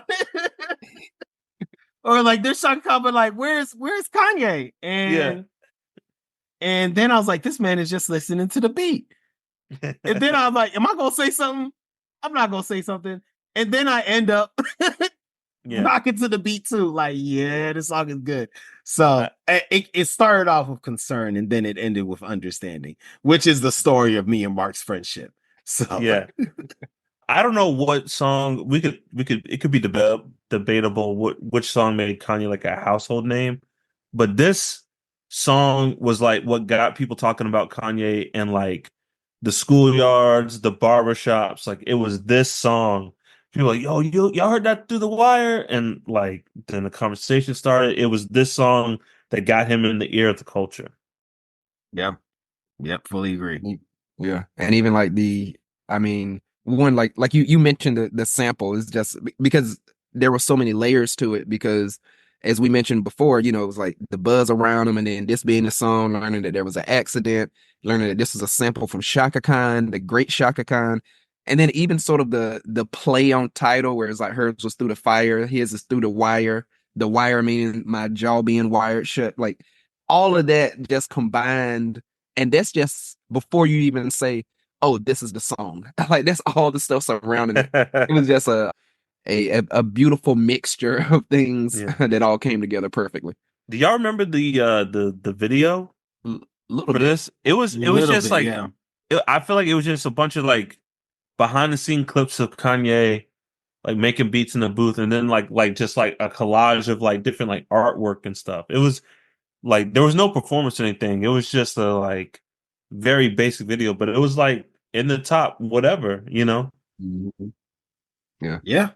That, and because like in the video, didn't he also have from the actual like what the news showed, like when already I was like, I definitely remember that part, because I think that was when everything was coming together. I was like, oh, like so that's real. Like and he chose that as his first single. Yeah. Like of all the songs, he chose that as his first single. And I think some of the story behind Through the Wire was like this is what kicked off like his recording for College Dropout. Like while it wasn't like the first song he made, it like inspired him to like put together College Dropout. So like after that, it took like a year later, College Dropout was like out and like shared. and he had like this single out, and it was, you know, like what everyone got excited, like you said, what everyone got excited about. Cool. We good with Through the Wire? Classic, dog. Classic. We'll never get old. Never. Next is Family Business. Yeah. Great song, but I turn to you on. Family Business Walk So Roses Could Fly. This was the like prequel to Roses. The prequel to Roses. True. And it's for great. Me, it's great. Yeah. For me, I'm like I really like it because of just the story that's in there as well. I'm like, how many of us, I guess, who among us have not like experienced that? You've had like a sleepover with your cousins, like all of y'all, and then all of the family stuff y'all getting into. You all got some family gathering you go to. Everybody wants to, eat up all the stuff, and then, you sort of hush, but people sort of like, I don't know if I want to touch that made by this person, but it's just like, yeah, all of that family stuff, all of that coming together. I was like, I love that because I feel like that's some of my story as well. Just like all of that, your cousins having a good time and all of those things. And it's funny, it really made me, especially hearing it again now, really thinking about it, us knowing who Kanye is today, it just made me think about like, because usually when I think of family, I only think of his mom. So I am like, man, like either from growing up or even now, it's just like, man, how is that family? Like how those cousins and all of that type of stuff, it just made me think of them in that light, like, like still, this is somebody's cousin and this and that. And it's, because I know the love and everything that we have, in our family, and cousins can't wait to see each other. And I'm like, man, is that the same for him today? Or is it, Ooh, it's probably a different experience today, dog. Yeah. It's definitely not this. It's definitely not the energy of this song. I'm willing to bet. Yeah, absolutely. This is a very wholesome song. Mm-hmm. It just captures that wholesome song. Yeah. Mm-hmm. It captures that energy. It captures that family reunion barbecue energy, and it's like you said, everyone can relate to it because it gives that vibe. It's like, oh, what up, oh man, Aunt Tammy made potato salad. Don't today. Don't eat it. Like, you know what I'm saying? Like, or just the person the person who makes their to go plate before they even like eat their plate, just like the scoundrels. You know what I'm saying? But it's like it's still family. It's like we all got all these faults and. We got wackos, but we're all family, and it's going to be a good time today. Mm-hmm. Yeah, but Mark, to your point, that was part one, and part two was Roses. Woo! I heard an argument. I heard a guy said you can make the argument that Roses is the best Kanye West song of all time. That is not true, but Roses it's not true, but Roses it's like is that good. You have to at least listen to that person when they come up with that. I want to hear the argument. Yeah. I want to hear I won't like completely shut them down. I want to hear the argument, but that is also not true. Not true. That is an episode. The best Kanye West song. Goodness gracious. He may not be rapping on his best song. But again, for another day. I'm just imagining when folks hear that part, they're gonna be like, hold on, what song are you talking about? What? I'm saying nothing. Last call. Man, I love Last Call. This might be my favorite song on the album. It is my favorite song. Go ahead. I'm sorry. To this day, I still listen to this joint on regular. All the way through. Yeah. All the way through. And I got 3 kids. I don't have a lot of time. And I still listen to this joint all the way through. Like, I love this song. Everything about the beats, his lyrics, the storytelling at the end. Like, Mr. Rockefeller. Like, when I sing the song, I sing that part too. There's so many one-lines on the song. Like so many lines. I mean, I said the black card. I prefer the term African American Express as my AKA. Like, that's one of many. Miracle Whips. Like, we said that to death. Mark, you know this because we said that to death at high school. Like, way too much. I still drop the Miracle Whip line in random conversations and like I'm almost 40. I'm like, yeah, many colored bins. I push Miracle Whips. Feel like, huh? Like, oh man, I love this song. I'm sorry, you guys, like, please, like, but my favorite one. Yeah. No, same. I was like, I love that line. He loves that line. That is very important because he simply said it. He was like, I rap for Jay or rap for them, and I said something and it was all sort of whack. But then I said the line about Miracle Whips. Okay, he would make you think that's what got me signed, the Miracle Whips line. Yeah. And y'all heard it. Y'all liked it. Yeah. It was about a minute ago when I was rapping.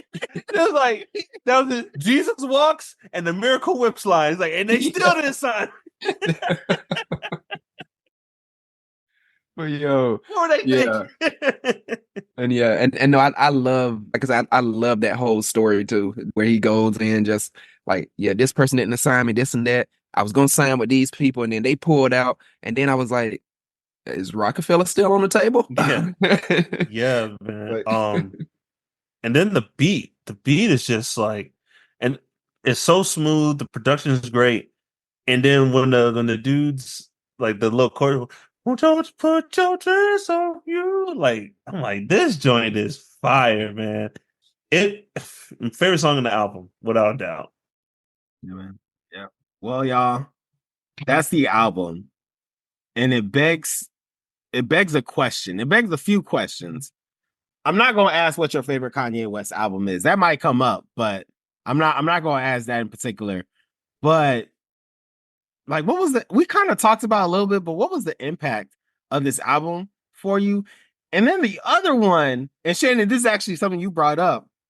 Mhm. And thinking about the impact of this album for you, also, this was the start of a 3-album run where Kanye West wins Best Rap Album at the Grammys with his 3 first albums and then several other awards. The argument is this the best first 3 albums from like any artist? It might be easier if you think rap, but I'll just throw out the question the way you phrase it, Shannon, which is any artist. Yeah. So those are the two things when you think about College Dropout, what comes to mind as regards to the impact and then the beginning of the run that Kanye went through. Yeah. I'll start off. I mean, yeah, I'd already mentioned some of the impact, just what it was. Because like I said, for this particular album, I was a junior, right? Yeah, I think I was a junior in high school when it came out. And so again, it sort of did that thing, and then sort of carrying that momentum into college. Everybody was like, oh yeah, rock polos, this and that, fresh, and I think the impact too was, I think it was just refreshing to hear another voice, or to hear a voice saying, here are things. Sometimes I misprioritize things. I realize that it's an ugly system we live in. But guess what? Even in my bad decisions, look at my shiny watch. Like, it was just like, it was sort of, even with that, that's like, they'll fly though. Yeah. It's like, and it's like good to hear that, because like, you know what? For real though, these are conflicting things that we deal with, and so that was like crippling debt, but I got that Miracle Whip. Yeah. Yeah. And then I'll just quickly say about the albums, and I'm gonna be real, I haven't done deeper research to be like, let's debate this, stand on this hill and die.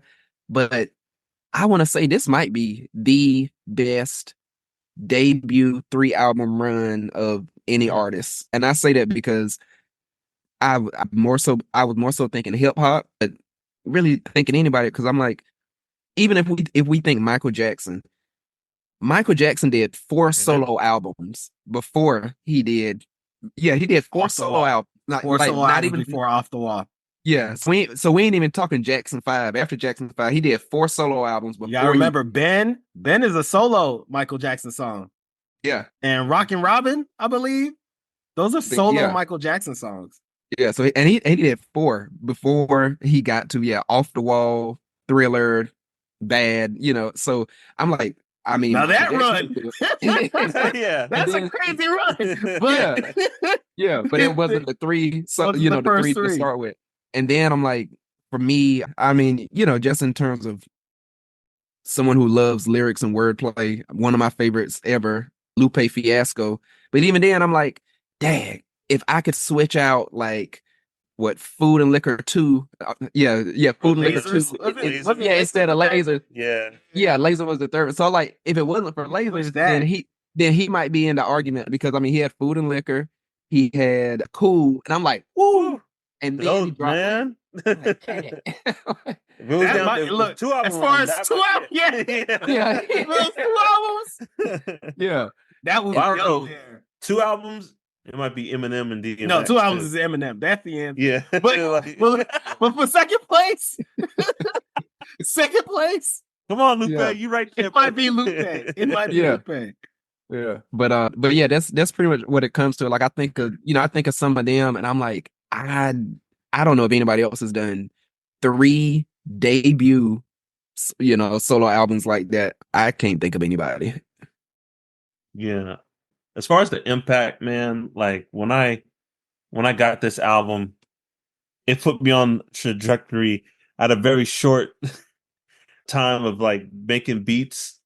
Nels, I don't know if you remember. Like I remember your beat making phase. Yes, I was making beats for a while, and then I just gotta say, because you're gonna poop on yourself, man. Well, I was good at making beats. Like, the first 2 were kind of like, I think I see where you're going. But after that, it was quality. It was quality beats. Did you like make friends with somebody in Japan or? No, that was okay. So then let me get this. So that's the other thing. I even started like rapping a little bit, and that's where I met. His name was Cutlery. Is the producer in Japan who like who sent me a couple beats, but they became friends. Like, you know what's funny? He was like, oh yeah, I'm reaching out Color because he's about to go to sleep. He's on the other side of the planet. Hey, but you know what's funny? He didn't speak a lot of English, but we would connect on music because I'd be like, "What you listening to right now?" And like, and that was like around then. That's when like Cole was like getting kind of big and Kendrick was getting big, but like the universal language of music. But yeah, this album, like when I do the timeline, it put me on that trajectory. Like I wanted to make music, I wanted to make beats, and I did for a little while. And like I just loved everything about it. I remember when I went to school, I went to predominantly white university to begin with, and I was like, I went to school with people who just did not want anything to do with rap, fellas. Like they didn't want nothing to do with it. Even in the clubs, and this was when what was that T.I. joint? Bring them out. Oh, it was like hot in the clubs, and like they would but like I got people to start listening to hip hop through College Dropout. I got people to start listening to hip hop because of this album, and like they were just like, "Oh man, this is really good," and like I like what he's talking about, and blah blah blah, and like the music's nice, and like it had a snowball effect. So like they didn't like Bring Them Out. I know, right? Lee, where were you? West Virginia. It's fascinating. I'm even more shocked that they didn't like Bring Them Out than I am that they immediately loved Kanye. I'm like, goodness gracious. Man. But yeah, this is like I got people into hip hop because of this album. And ever since then, up until, I don't know, man, maybe Life of Pablo, like anything Kanye put out, I would blind buy it. Like I kept up with the dude, but like I didn't have to know anything about his music. Kanye had an album out, I was getting it. I needed to know nothing about it. Cause just like the precedent he set with this one. Yep. What 3 albums before I go? Do you have an opinion on the 3 albums? I mean, I was gonna say Michael Jackson, but like you guys had a point. Man, this might be it, but I'm gonna say it's either gonna come down between this or Kendrick or DMX. Because those first 3 DMX albums, dog, like that was. I know Kanye West came and he really like took the industry like by storm, but like those first 3 DMX albums, like, whew, Come on. Yeah, That was okay. some tough stuff. Okay, fine. I'm gonna talk about it. Yeah. So I'm trying to hold it in until I go. If DMX died while he was making, and then there was X, DMX would be considered one of the greatest rappers of all time. He would be, yeah. The way they talk about Biggie and Tupac, DMX would be the other person they talk about. If he passed away after, and then there was X. Yeah. And I have the utmost confidence because those 3 albums, one, he did something that like no one else done. Like in the same calendar year, he had 2 albums drop and they both were number 1. Number 1. Mm-hmm. And then I think, and then there X was better. And then there was X was better. I think that was his best album. And it's probably his most commercial album too. Mm-hmm. And Party Up was on that album. So yeah, DMX is up there. And I just wanted to say that statement. And I'm still not sure if he had the best 3 albums. I'm still not sure. So I'll start off and say this. College Dropout was big. I think I said early in the episode, I think I found that guy. Like, folks have a favorite rapper, but I was like, man, Kanye is he's making art. Every aspect of his art is what I like.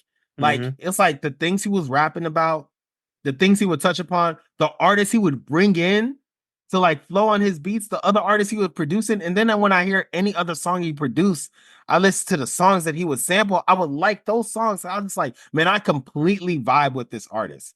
So I was like, I found that guy.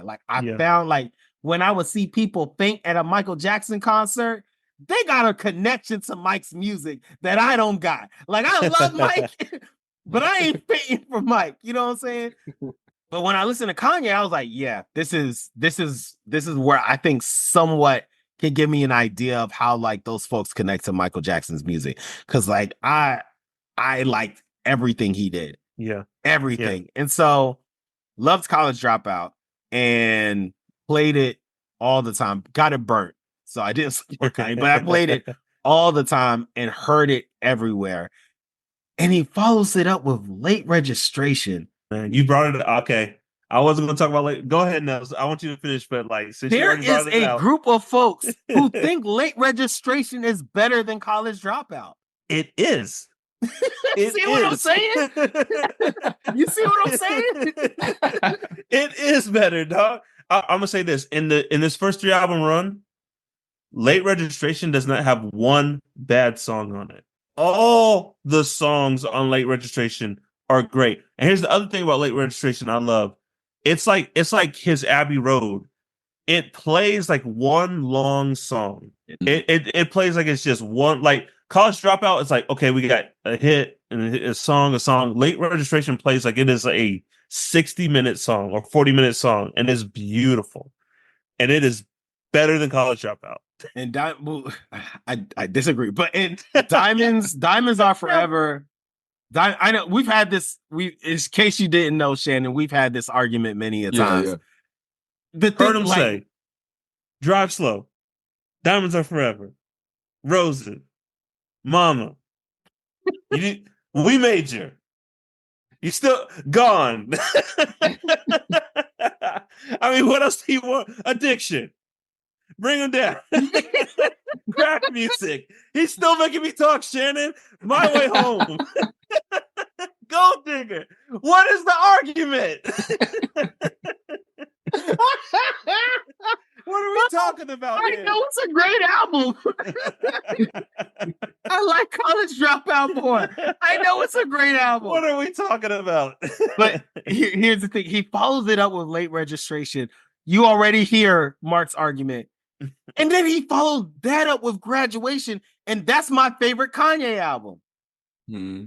That's my favorite album. And that's a third one. You know what I'm saying? After 2 ones that I've played all the time. And he is doing this all while I'm in college. Mm-hmm. And the entire 3 albums are all surrounded around this time of life that I'm in. Yeah. And he starts with College Dropout and ends with Graduation while I'm graduating from college. It came out during my senior year. I have a special relationship with this 3 runs. So this is like a really hard question for me to think about what that is. But like the impact is I'm going to listen to Kanye music for the rest of my life. Not his new stuff, but like the first 5 albums. The first 5 albums I'm going to listen to for the rest of my life. I am a fan of that music, like period. Yeah. I think it's the best 5 album run. To be completely honest, without even thinking, I can tell you it's the best 5 album run. Yeah. Oh, it is. Like, it is. Because I would say something like 808s and Heartbreak. Like it's like that was one you had to. I don't know. Would you compare it to like Fine Wine or something like Acquired Taste? And the reason I say that is just because I feel like when it was first coming out, it was at least my attitude and some others were like, bro, gonna make a whole album that's auto-tune, man, that's weird. And then you listen to it and you're like, okay, it ain't so bad. But then just time goes by, and you're like, this was amazing. This was amazing. Shannon, that's the reaction. Hey, Shannon, I was hooked from the Say beginning. You Will. Woo, I don't know if it's because things that happened in my life, but like, hey, I was, and I'm not trying to be like a gay, like, oh, I was there at the beginning, but dog, 808s from the beginning, I was like, yo, this is fire. I was like, this is dope. I didn't know if anyone's going to catch on. And I think it's not even like an acquired taste. People just weren't expecting this from him. Like to go, it was a shock. Yeah, Graduation was like people, like Nell said, it was like the soundtrack to people's lives for a while. Good Life, you know, Flashing Lights, like those were just anthems to people's like parts of their lives. And then we got like Say You Will and RoboCop, but nah, I was in there, dog. Say You Will. The singles, Heartless. Oh my goodness, Paranoid, like yeah. Oh my god, you loved Paranoid. Bro. I love that song. So goodness gracious, you played that song to death, man. So, but like Shannon, I had the same. I think most people had the same experience that we did. Like, dude, what you doing? To like, oh, this got some bangers. To like, this album is amazing. Like exactly what you said. I think that's most of our reactions, because anytime you see someone go back to 808 and Heartbreaks, it makes them realize like, why wasn't I like pressed for this album? And I think it was because it was Future. Like he made an album that was like 2-3 years too early. Yeah. It's like you'll get it in 2 years. Go ahead. I'm gonna drop it now. Say what you will. I know Mark is with me, but the rest of y'all, you'll like it. You'll like it in about 2 years. And I think to Esco, he loved that album from the start too. It's one of the few things that Esco that we agree on. When he disagrees with everybody on the planet on everything, and every now and then he's gonna hit. A broken clock is right twice a day. Yes. and not to like just go through his whole discography, but I think Dark Twisted Nightmare is his best album.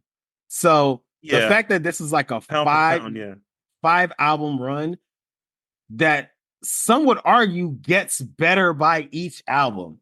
Yeah. You know what I'm saying? So Nightmare was his To Pimp a Butterfly. Like that was like that thing, that was beautiful. Like you think, when you think about people making rap albums, you think about, oh, they're making their beats, like that. It's like, this dude was probably like composers, violins, like it was an album making experience. It's art.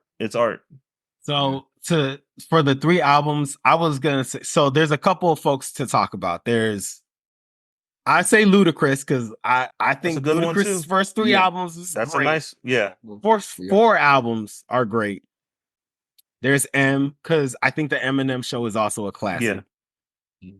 DMX you mentioned already. A lot of people are gonna say Lil Wayne, but I actually think, what was it, 500 Degrees? There was one of them that I wouldn't put it as classic. If you start at the Carters, if you start at the Carter, you might win this joint. If you start at the Carter, it's a conversation. Like you have to talk about it. And then Kendrick. And I think Kanye beats him.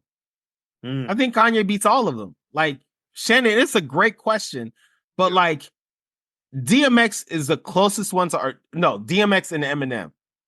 And DMX's like second album, like, is good, but it's a classic. But like compared to Late Registration, compared to College Dropout, compared to like Graduation, it's like those those won Grammys. All three of the albums won Grammys. And I wouldn't put the second DMX album out there. And I wouldn't put M's third album on there. It's a classic. It is a hip-hop classic. It is one of the greatest hip-hop albums of all time. But it's not like on the same level as the first three Kanye albums, in my opinion. Yeah. So I think it's a great question, Shannon. But I think it's Kanye. Yeah. Even though we all made our decisions, I thought about one more person who might be in there for discussion. Nas. Illmatic. It was written, and I am, right? I am. Yeah. I am was probably the one that I would say is shaky. Yeah. Because, well, hold on. Was I am Esco when he became Escobar? Because then I think I'm wrong. I think if I rule the world. Is I am the one with the, he's the pharaoh on the cover? Is that what I am? Yeah, it might be Esco. I don't know. I can't remember. Might be wrong. You know, as soon as Esco hears this, he is going. God, guys, you should have known. Freak out. Back in 19, Actually, he'll know Esco, and I'm saying exactly what you're going to say right now, Esco. Well, technically, that wasn't the first Nas album. He actually made A, B, and C. And so that's his second album. So technically, but I would still put him number one over everyone. But if you hold It Is Written Up to the Sun and played on a G note minor scratching surface, there's actually a hidden album in there. Oh my goodness. Yes. Yeah, but I was gonna say Esco listens to the podcast regularly, right? I hope he hears all of this. We want the smoke. Y'all, do y'all have any other like last things to say about College Dropout and Kanye West? 20 years from the date when, well, close to 20 years from the day when this album is very timeless. Very, like, I was expecting, sometimes you go back to stuff and it sounds in the era it was made. This is a very timeless album. It sounds like it could have came out now with a little bit of tweaks. I'm just gonna say this because did y'all ever watch the Drake Kanye West concert? Okay, I'm sad that we will never. It's probably never gonna happen. We will never get a Drake album produced by Kanye West. It would be the greatest album of all time. Oh my god, dog! It would have been so good. It would be, no. It would have been so good, Mark. It would be the greatest album. It would be the greatest album of all time. Just six. No question. Drake and Kanye is a match made in heaven. It will never get it, but you get every now and then. There's a song like Drake will be on a Kanye song. Drake will be on a remix, and the song would be elegant. And it's because if those two came together and made an album, it would be the greatest album of all time. When they came out and I forgot what, I think Kanye did Find Your Love because they each opened the concert with each other's songs, and Kanye does Find Your Love. Find Your Love, yeah. And Drake sings 24, and I was just like, yo, we missed out. The world weeps. And we missed out on the Drake album produced by Kanye West. That's all I'm gonna say about that. You got me upset. Yeah. I'm sitting here mad. It makes me mad. It makes me angry. Listen, for y'all who are tripping, think about every Drake song that Kanye produces. Think about like Find Your Love. Isn't Find Your Love? Didn't Kanye produce that one? I think so. I'm pretty sure he did. And that's one of the best Drake songs ever. Anytime those two are around each other, man, I'm telling you, it's. Or just think of any song where Kanye like tried to sing. Not that he can't sing, but it was Drake singing it. Like if Drake did 808 and Heartbreak. Oh, all right. Listen, it would be the greatest album of all time. If just change Kanye for Drake. Same lyrics. Same everything. It would be the greatest album of all time. Yes. Yeah. There'd be no debating 808s if it was a Drake album. Absolutely. Like from the jump start. No growing on you or anything. It's like, from the moment you hit push play or whatever. Oh man. Funny. I'm so mad. Shannon, anything else from you? Nah. Just the fact that, like we said, this is like best 3 album run ever. And yeah, just they were amazing. Like we said, we miss the old Kanye, like really do. It's man, it was just so amazing. And I guess the other thing too is we see how things change just talking music wise, because this was somebody who wanted to experiment with things and do stuff. And so I mean, it's sort of it makes me happy too as we're seeing some artists today do some things that at first we're like, oh, that's a little weird. I don't think that's gonna fly. And then we end up being like, yo, like that was dope. And so, I love that people are like they're being brave. And they're like, I want to push the envelope. I want to do it with maybe from style of dress or whatever, but from music to flow to all these different types of things. To sometimes they get into this frame of, you know, we're still going to classify you as hip hop. Cool. But you're doing these things that are sort of stretching, really stretching outside of that, sampling from, who knows, sampling from the Beatles, sampling from, I can't even, Florida Georgia Line. I get, like I'm just, but stuff that's like well outside of hip hop and bringing it together. And it's like, that's why we're so dope, because we can take anything and make it amazing. So it's what that feeling that I feel like Kanye had. And we could say that loud and proud, especially at the beginning. And I know now, let's be real, we get a little quiet if if people talk about Kanye in current day. So it was a choice, Shannon. It was a choice. Hey, can I ask y'all a quick question to wrap up? Where did y'all start like drifting away from Kanye? Like musically, even before like where we are today? Because for me, it was even before where we are. I started drifting away a little bit, but I'm interested. For me, it was Yeezus, and then, but when I listened to Yeezus, I was like, I should have saw this live. I was like, I don't like this album, but I probably should have seen this show live. Yeah, I was Yeezus. I was like, yeah, I think I'm done. I was like, I think it was a great run. Yeah, it was a great run, but I think I'm done. Well, man, and I hate to put this out there, but like that all happened after he married Kim. There was like an abrupt, like I did the math, y'all. When he married Kim, there was an abrupt halt on his music career. It was like Dark Twisted Nightmare, dating, and then he marries Kim, Yeezus. And it was never the same. It's just like a flat line. I'm like, dang, Kanye, what happened? What happened, dog? We get All of the Lights, we get Runaway, and then Yeezus. Bound to. Similar. It was around, for me, it was around Yeezus.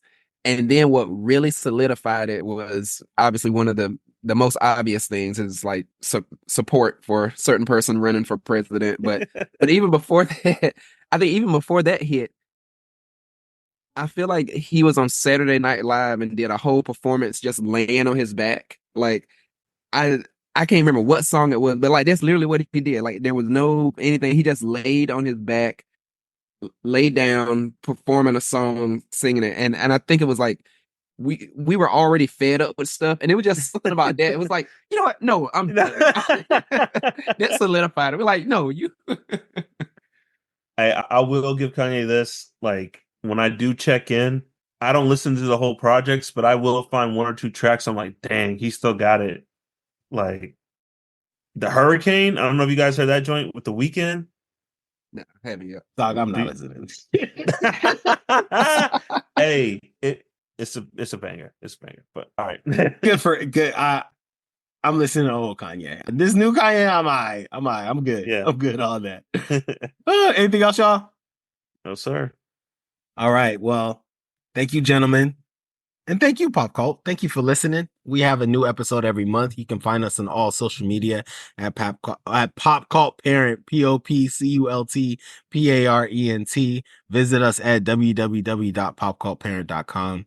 Become a member of the Pop Cult at our Patreon, patreon.com/Pop Cult Parent, where you can see all of our full video episodes.